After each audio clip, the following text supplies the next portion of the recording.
गणेशाय नमः। लक्ष्मीनारायणाभ्यां नमः। उमामहेश्वराभ्यां नमः। श्रीगुरुचरणकमलेभ्यो नमः। ग्रामदेवताभ्यो नमः। स्थानदेवताभ्यो नमः। सर्वेभ्यो देवेभ्यो नमः। सिद्धिबुद्धिसहिताय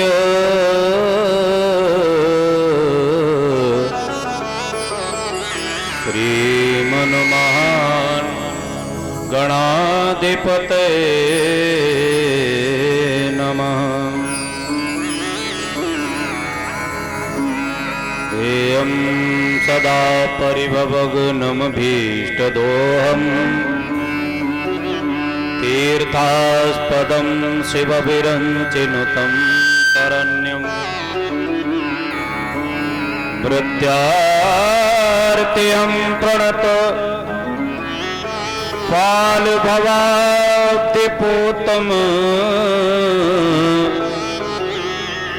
वन्दे महापुरुषते चरणारविन्दम्।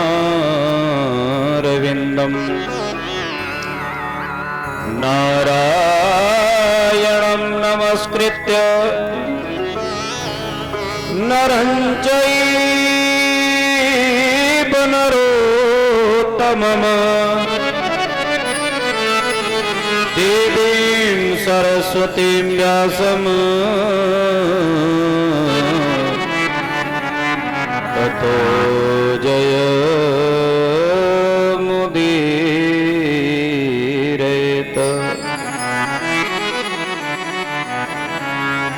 आइए हनुमंत पधारिए कथा करूं मति अनुसार। प्रेम सहित गद्दी धरूं विराजिए पवन कुमार। बोलिए हनुमान जी महाराज की। बोलिए भागवत भगवान की। बोलिए तुरंतनाथ बाबा महाराज की। बोलिए सत्य सनातन धर्म की। अपने माता पिता की जय हो। अपने सद्गुरुदेव भगवान की। श्री अयोध्या धाम की जय हो। श्री मथुरा धाम की। श्री वृंदावन धाम की। श्री हरिद्वार धाम की जय जय। श्री राधे।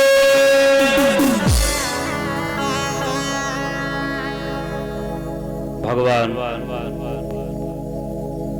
कारण कारण करुणालय करुणालय परात्पर परब्रह्म परमात्मा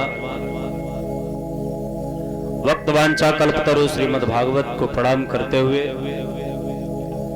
श्री तुरंतनाथ बाबा महाराज जी के चरणों में कोट कोट नमन वंदन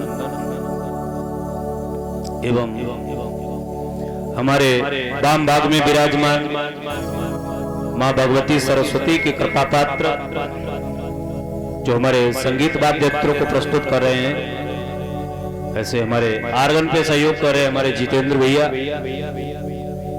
पैड पे सहयोग कर रहे हैं हमारे शैलेंद्र भैया और नाल पे सहयोग कर रहे हैं हमारे संजू भैया।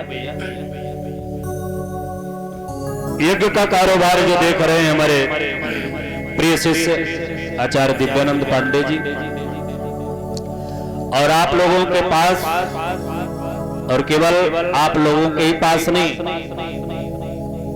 समूचे विश्व में जहां तक ये नेटवर्क चल रहा है वहां तक ये आप लोगों के जो कर कमलों के द्वारा श्रीमद् भागवत का अनुष्ठान हुआ, इसका लाइव टेलीकास्ट जो हमारे यूट्यूब चैनल के माध्यम से हो रहा है, जिसे आप घर में बैठ करके भी या अपने किसी रिश्तेदार को भी बता करके कथा सुनवा सकते हैं, लाभ दे सकते हैं कि भैया देखो कथा हो रही है, हमारे नारायण सिंह चौहान जी भागवत कथा करवा रहे हैं, तो वो लाइव चल रही है, आप अपने घर में बैठ करके भी कथा का श्रवण लाभ ले सकते हैं। ऐसे हमारे अमन भैया जी जो विशेष कृपा बनाए हुए हैं सबके ऊपर, इस बात की कि ये अगर आपके क्रियाकलाप में जरा भी डिस्टर्ब हुआ, आप अपनी नाक खुजा रहे हैं, आंख खुजा रहे हैं, तो इस फोटो को वो नहीं लेंगे, इनसे अनुरोध होगा। बाई चांस अगर किसी का आंख में काजल गलत सलत लग गया हो तो उसे मत कवर करना, अच्छी सी फोटो लगा करके सबको दिखाना, आप लोगों से अनुरोध है। ऐसे हमारे अमन भैया और हम सबकी जान जो है, जो लगभग आपके ग्राम बनई में, चतरखा में, ककरा में आवाज को पहुंचा रहे हैं हमारे ऐसे अमित भदौरिया जी। बहुत बहुत भैया कृपा बनाए रखना, 7 दिन का मेल हमारा तुम्हारा है, लगातार बना रहेगा, तो कंजूसी मत करना, जितनी ताकत हो सब लगाओ। तो आइए सब लोगों का बहुत बहुत धन्यवाद, बहुत बहुत साधुवाद, 2 बार प्रभु का नाम, और जो भी हमारे बीच में समय है उस समय का सदुपयोग करते हुए हम लोग भागवत जी की कथा में प्रवेश लेंगे। श्री राधे राधे गोविंद गोविंद राधे, श्री राधे राधे राधे राधे गोविंद गोविंद राधे, श्री राधे राधे गोविंद गोविंद राधे, राधे राधे गोविंद गोविंद राधे, राधे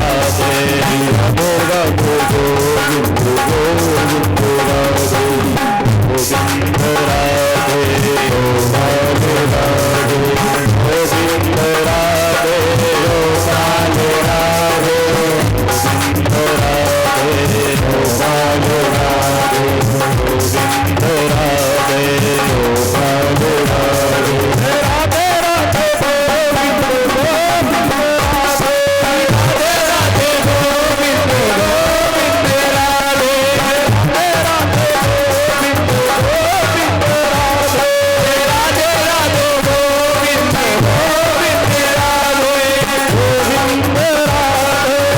गोविंद राधे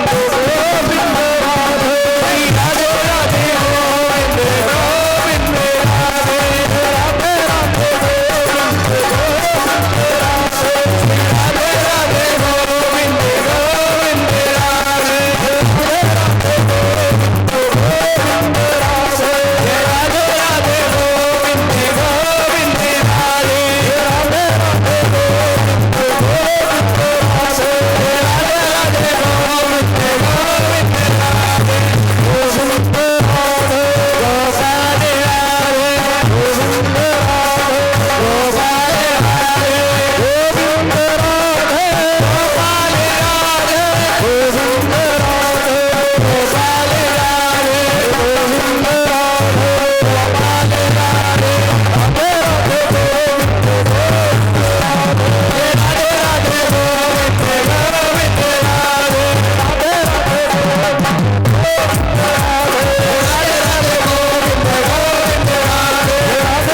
राधे राधे राधे, गोविंद राधे राधे राधे, भागवत भगवान की। देखिए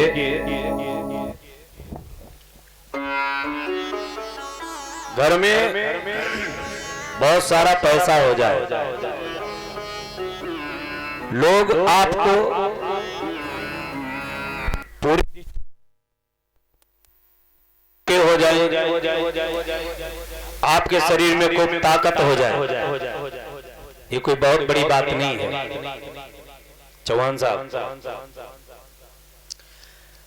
इतना सब कुछ हो जाए कोई बहुत बड़ी बात नहीं है।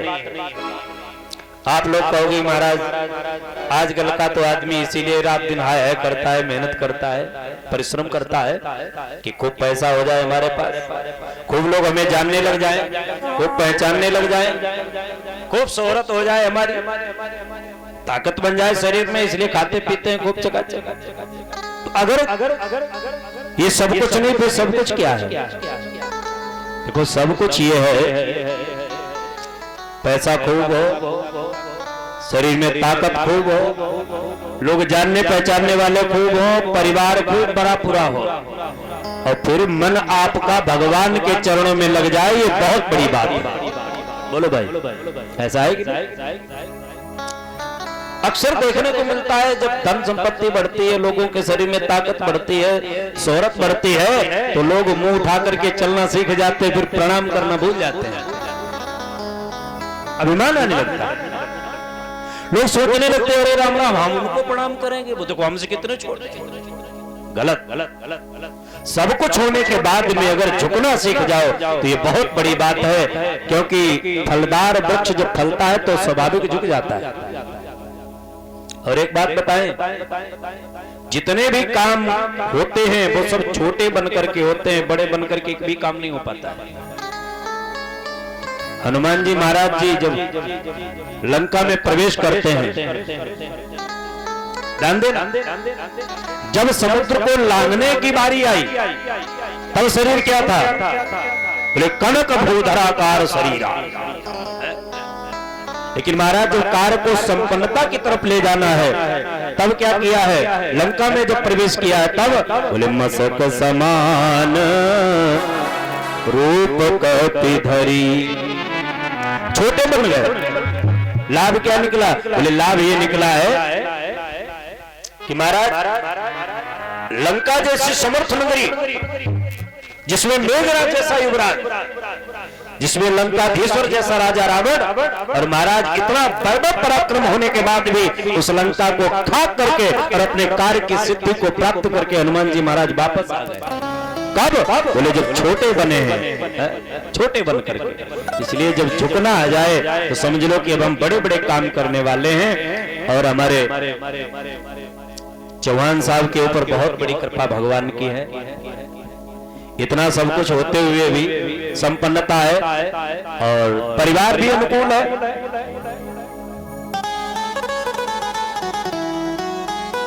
सब कुछ होने के बाद भी आज लगभग 6 वर्ष हो गई हैं, बराबर संपर्क में हैं। पंडित जी कथा आप ही से करवाएंगे। लेकिन जब परमात्मा की कृपा होती है भैया तभी होता है, हमारे आपके बस की बात नहीं। तो खैर ज्यादा समय न लेते हुए प्रभु की बहुत बड़ी कृपा है। जन्मांतरे भवेत पूर्णं तदा भागवतम लभेत। जब भगवान की बहुत बड़ी कृपा होती है और कई जन्मों के पूर्ण उदय होते हैं तब जाकर के कहीं भागवत का अनुष्ठान घर में कराने का अवसर मिलता है। सो आज हमारे चौहान साहब को प्राप्त है, जो हमारे नारायण सिंह चौहान भैया और हमारे मोहन भैया और हमारे मनन भैया जी के कर कमलों के द्वारा आज इनके माता पिता धन्य हो गए। इनके माता पिता आज धन्य हो गए, क्योंकि पुत्र पैसा कमा करके रख दे, कोई जरूरी नहीं कि वो धर्मात्मा ही हो, उसका नाम सम्मान से लोग लेते हो। लेकिन पुत्र ने अगर धर्म का काम कर दिया है तो स्वाभाविक माता पिता का गर्व से सिर ऊंचा उठ जाता है कि भैया हमारे पुत्र ने इतना बढ़िया काम किया है। इसी तो ऐसे हमारे चौहान साहब जी के कर कमलों के द्वारा आज श्रीमद् भागवत का अनुष्ठान हुआ है। आइए सबसे पहले तो भागवत जी का अर्थ समझें, भागवत माने क्या होता है। भागवत शब्द को लिखने के लिए 4 अक्षरों की आवश्यकता पड़ी। नंबर 1 भा, नंबर 2 गा, नंबर 3 वा, नंबर 4 ता। शब्द बन गया भागवत। और ये 4 अक्षर नहीं है, ये 4 सिद्धि के डंडे हमको दिए गए हैं। पूरी भागवत को भले ही आप जीवन में न उतार पाओ, क्योंकि बहुत बृहद रूप है भागवत जी का, जिसमें महाराज 12 स्कंद हैं, 18,000 श्लोक है, 335 अध्याय है।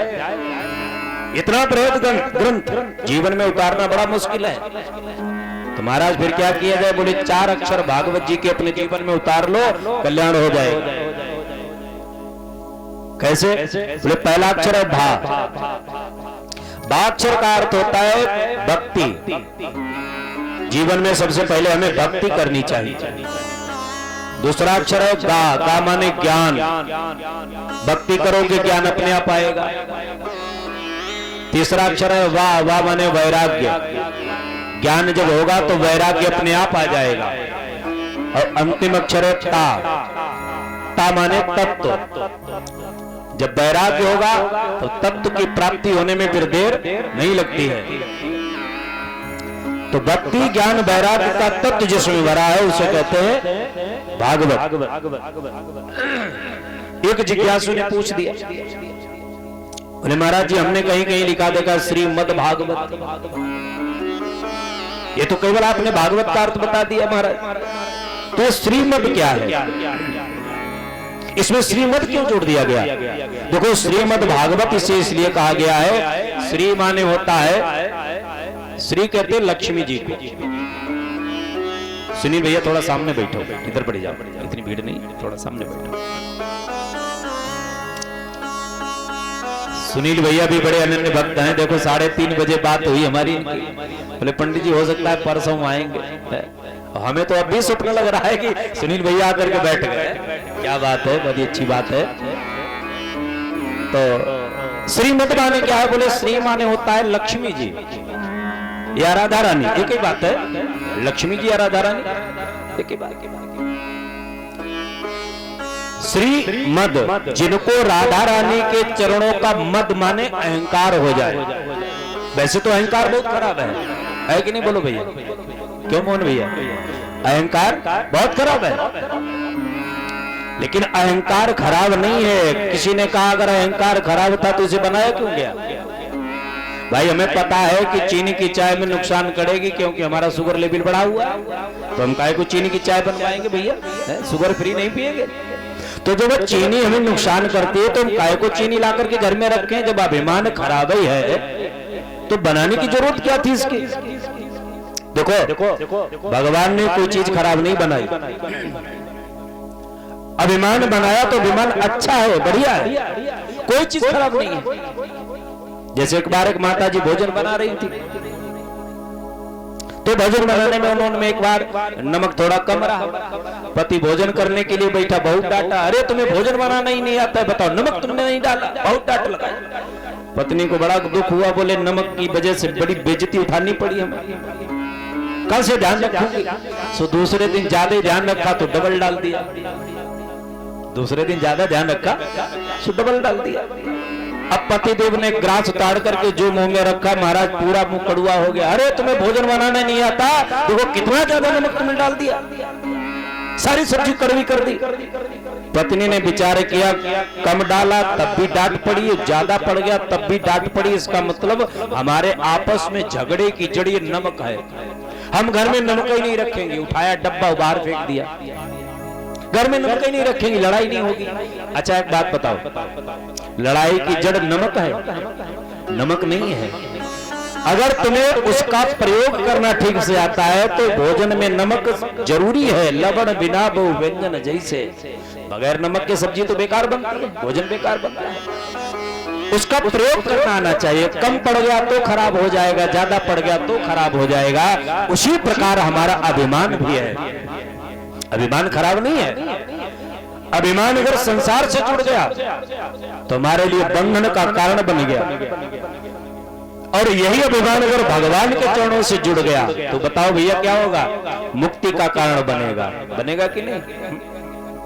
ताला खोलने की और ताला बंद करने की एक ही चाबी होती है, ऐसा नहीं कि जिस चाबी से ताला बंद किया है उससे खुलेगा नहीं, अब दूसरी चाबी उठाओ तब ताला खुलेगा। अरे जिससे बंद किया है उसी से खुलेगा। अंतर क्या है बोले? प्रयोग का, प्रयोग का अंतर है। चाबी अगर अपनी तरफ घुमा दी तो ताला बंद हो गया, चाबी अगर विपरीत दिशा में घुमा दी ताला खुल गया।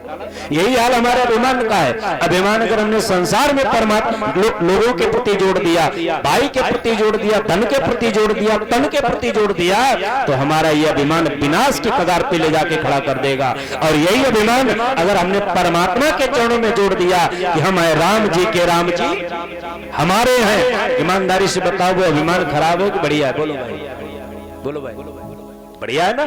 अभिमान खराब नहीं है, अच्छा है, लेकिन कौन सा होना चाहिए मालूम?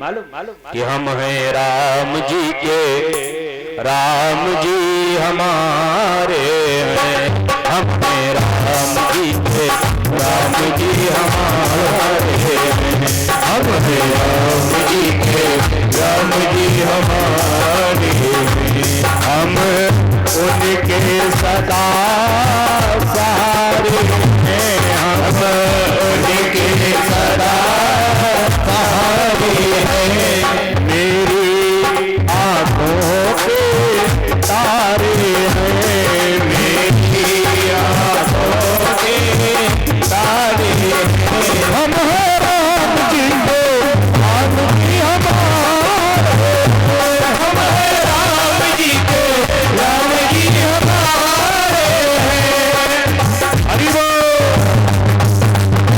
राम जी के, राम जी हमारे हैं, राम जी के, राम जी हमारे हैं। तो कहने का भाव, जिनको राधा रानी के चरणों का अभिमान हो जाए कि हम राधा रानी के हैं और राधा रानी हमारी हैं। ईमानदारी से बताओ, भगवान कृष्ण कहते हैं हमारा नाम जो व्यक्ति लेता है, हम भले उसकी तरफ न देखें, लेकिन जो राधा रानी का नाम लेता है उसको हम दौड़ करके अपने हृदय से लगा लेते हैं, उसके हृदय में सदा सर्वदा निवास करते हैं। इसलिए राधा रानी के चरणों का अभिमान जिस दिन हमें हो जाएगा, उस दिन भागवत हमारे समझ में आएगी और हमारे भागवत जी के द्वारा उद्धार हो जाएगा। तो इसलिए इसे कहा गया है श्रीमद् भागवत। अब श्रीमद् भागवत जी के महात्म का प्रथम श्लोक बड़ा सुंदर है। इस प्रथम श्लोक में व्यास जी महाराज ने किसी का नाम नहीं लिया, इसमें भगवान के स्वरूप का वर्णन है, रूप का नहीं, स्वरूप का। कौन सा श्लोक है? महात्म का पहला श्लोक है, भागवत का नहीं, महात्म का। भागवत जी के महात्म में 6 अध्याय दिए गए हैं, 6 अध्याय में महात्म का वर्णन है। तो आइए महात्म का प्रथम श्लोक श्रवण करते हैं। सच्चिदानंद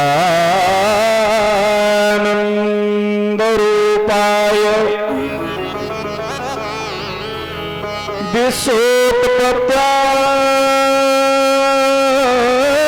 विश्वोत्पत्त्यादिहेतवे तापत्रय विनाशाय श्री कृष्णाय वयं नमः।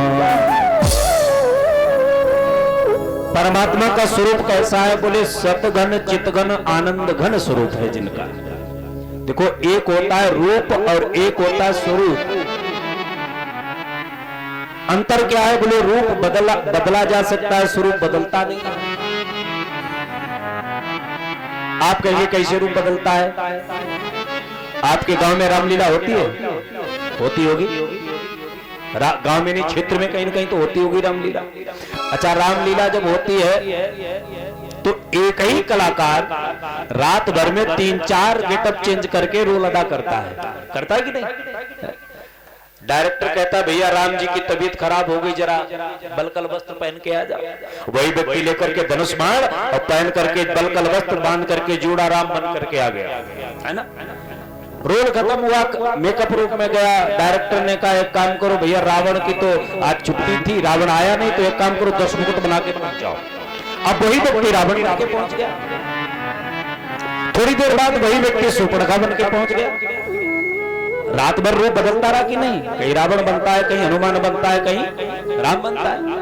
रात भर उसने रूप बदले, लेकिन सवेरा जब हुआ उसने गेटअप चेंज किया, मेकअप धोया, गलियों में जो घूमा, तब किसी ने कहा ये रावण है, बोलो भाई, तब किसी ने कहा ये हनुमान है। तब उसका जो वास्तविक स्वरूप था वो उसका सामने आ गया कि जो भी भैया दयाराम, तोताराम, मेवाराम, गंगाराम, जो भी उसका नाम रहा हो, वो सामने आता है। तो महाराज रूप तो रात भर बदलते हैं, लेकिन स्वरूप बदलता नहीं है। इसी प्रकार भगवान के जो है स्वरूप जो है बदलता नहीं है। भगवान का स्वरूप क्या है? बोले सच्चिदानंद रूपाय। रूप तो बदलते रहते हैं, कभी महाराज कृष्ण बन के आते हैं, कभी राम बन करके आते हैं, कभी परशुराम बन के आते हैं, कभी तमाम रूप बदलते हैं, कि स्वरूप उनका क्या है? बोले सतघन चित्तघन आनंद घन है जिनका स्वरूप। ऐसे श्री कृष्ण भगवान का काम क्या है? बोले तापत्रय विनाशाय, तीनों तापों का जो नाश करने वाले हैं, दैहिक, दैविक और भौतिक। दैहिक ताप, शरीर के द्वारा जो जुकाम बुखार सर्दी आदि लग जाता है, ठाकुर जी की सेवा करो, गारंटी इस बात की जुकाम बुखार नहीं होगा। आजकल देखो सर्दी कितनी ज्यादा हो रही। इतने टाइम पता है तापमान कितना है? मात्र 8 डिग्री, वहां से 8 से भी कम है, 7 ही डिग्री है। अभी मैं देखा 7-8 डिग्री तापमान, सुबह तक 6 रह जाएगा, ये 6-5 में आएगा, गारंटी इस बात। अरे बहुत से लोग ऐसे होंगे जो महाराज ठीक से हाथ मुंह नहीं धोएंगे, गारंटी इस बात की, देख लेना। दूसरे की बात छोड़ो, हम खुद जब भोजन करने गए तो थोड़े थोड़े हाथ धो लिए, बात खत्म। हमने कहा भैया हम घर से धो के आए थे। लेकिन ठाकुर सेवा करने वाले गारंटी इस बात के सुबह ठीक 5 बजे नहा करके और ठाकुर जी के सामने बैठ जाएंगे, गारंटी इस बात को सर्दी में छू नहीं जाएगी। करके देख लो, ठीक 5 बजे नहा करके 4 बजे नहा करके लोग ठाकुर सेवा में बैठ जाते हैं, उनको सर्दी नहीं लगती है। और जिनको 3-3 दिन नहाते नहीं है, 4-4 दिन नहाते नहीं, महाराज वो डॉक्टर के पास दौड़े दौड़े घूमते हैं। क्यों? बोले आज नजला हो गया, आज जुकाम हो गया, आज बुखार हो गया। क्यों? सर्दी लग गई है ना। इसका मतलब ठाकुर जी की शरण में आइए, गारंटी इस बात की दैहिक तापों से आपको मुक्ति मिल जाएगी, गारंटी है। करके देख लो। भौतिक सांसारिक लोगों को तमाम अड़चने, तमाम दुख रहते हैं। कहीं ये गाड़ा लगाए बैठा, कहीं वो घेर रहा, कहीं ये परेशान कर रहा, कहीं वो परेशान कर रहा। महाराज ठाकुर जी की शरण में आइए, गारंटी इस बात के सब दुश्मन भी आपके चरणों में झुक जाएंगे। नहीं झुक जाए तो हमसे कहना, ठाकुर जी की शरण में तो आके देखो। भौतिक ताप भी आपको नहीं कोई परेशान कर पाएगा। इसलिए तापत्रय विनाशाय श्री कृष्णाय वयम नमः। ऐसे श्री कृष्ण भगवान को हम सब लोग मिलकर के प्रणाम करते हैं। और केवल श्री कृष्ण को नहीं, श्री माने राधा रानी सहित मिलकर के हम कृष्ण को प्रणाम करते हैं। बोलिए राधा कृष्ण भगवान की। क्योंकि अकेले कृष्ण को कभी प्रणाम मत करो।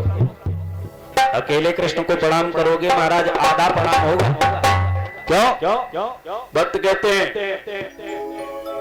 कि श्याम के बिना तुम आधे। भगवान कृष्ण के बगैर राधा रानी कैसी हैं? बोले अधूरी। श्याम के बिना तुम आधे, अब तुम्हारे बिना घनश्याम आधे। राधे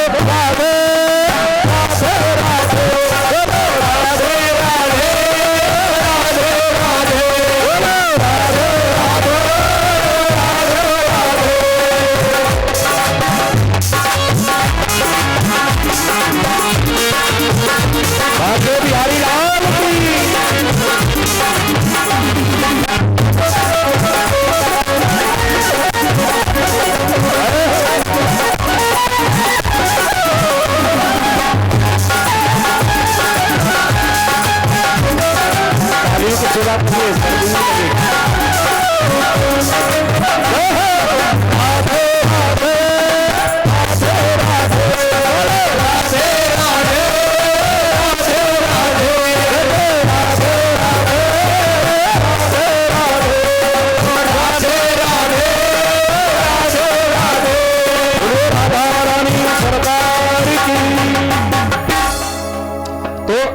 एक श्लोक में श्री कृष्ण और राधा रानी को प्रणाम है, दूसरे श्लोक में श्री सुखदेव जी महाराज को प्रणाम करते हुए यम प्रव्रजन्तमनुपेतमपेत कृत्यम द्वैपायनो विरहकातरया जुहाव पुत्रेति तन्मयतया तर्वो विनेदोष तम सर्वभूतहृदयं मुनिमानतोऽस्मि। दूसरे श्लोक में श्री सुखदेव जी महाराज को प्रणाम करते हैं। नैमिष के पावन भूमि पर 88,000 श्रोता समुदायों के बीच में विराजमान श्री सौनक जी महाराज सबका प्रतिनिधित्व कर रहे हैं और कथा सुनाने के लिए कौन बैठे हैं? बोले सूत जी महाराज। उम्र में छोटे हैं लेकिन ज्ञान में बड़े हैं। इसी नैमिष क्षेत्र में एक बार संतों ने ये चर्चा करी कि भाई कहीं पर सत्संग प्रारंभ किया जाए, 1000 वर्ष का सत्र प्रारंभ किया जाए जहां पर हरिचर्चा निरंतर होती रहे। तो बोले भैया जगह कहां नियुक्त की जाए? देखो जगह का भी ठीक से चयन करना चाहिए, जगह का बहुत बड़ा महत्व होता है। कहीं कहीं पर ऐसी जगह होती है कितना भी खर्चा कर लो, कितने भी परिश्रम कर लो, लेकिन आनंद नहीं आता है। और कहीं कहीं पर महाराज 4 लोग बैठ जाते हैं, इतना आनंद आता है क्या कहना। जगह जगह का अपना महत्व होता है। एक बार राम जी महाराज और लक्ष्मण वनगमन जब हो गया तो एक जगह से निकले, एक वृक्ष के नीचे बैठे तो राम जी ने लक्ष्मण से कहा, लक्ष्मण एक काम करो। बोले हाँ। बोले यहां से थोड़ी मिट्टी उठा करके और पोटली बना करके झोली में डाल लो। अच्छा पहले ये नियम था अपने से बड़ों के आगे क्यों नहीं कहा जाता था? क्यों ऐसा क्यों करें? ऐसा नहीं कहा जाता था। और शायद आर्मी में भी आज यही व्यवस्था। अगर अफसर ने कह दिया कि ऐसा करना है तो अफसर से ये नहीं कहते तो क्यों, है ना? नहीं कहा जाता है। आर्मी शासन पहले बहुत अच्छा था।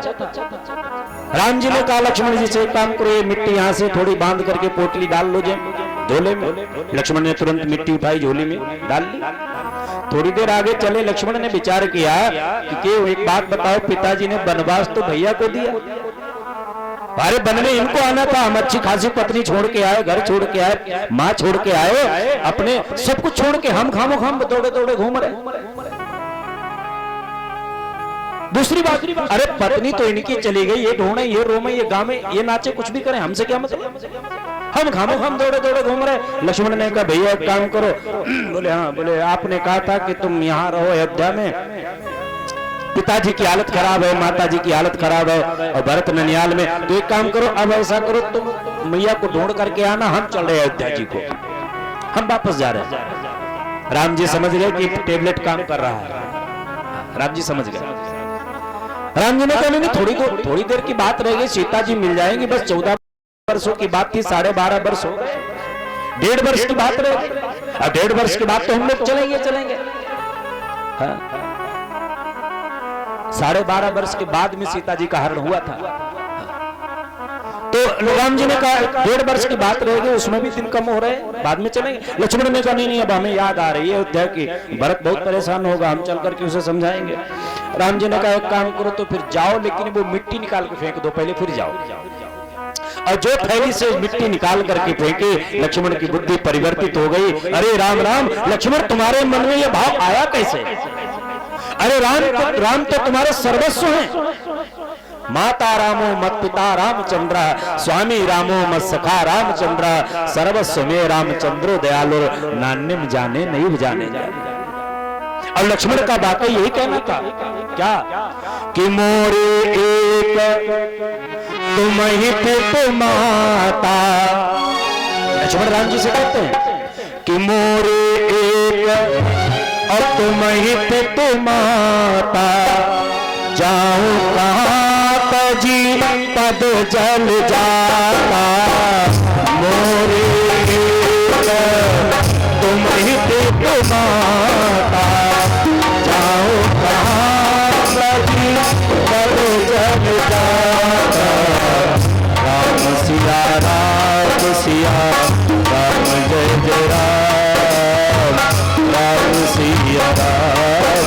सिया राम।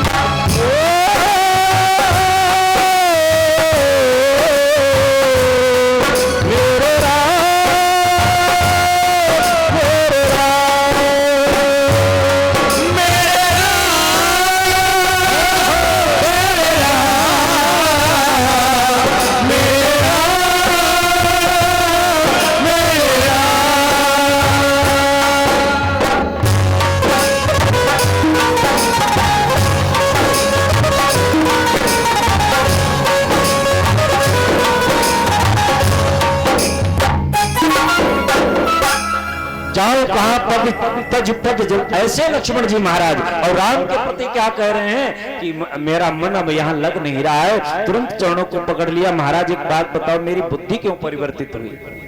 राम जी ने कहा लक्ष्मण, जो मैंने मिट्टी तुमसे कहा था झोली में डाल लो, ये उस मिट्टी का प्रभाव था। उस मिट्टी ने तुम्हारी बुद्धि को विकृत कर दिया। क्यों? उस मिट्टी में ऐसा क्या था? बोले भैया, यहाँ पर दो सगे सगे भाई आपस में लड़कर के मर गए थे, इसलिए ये मिट्टी यहाँ की दूषित हो गई।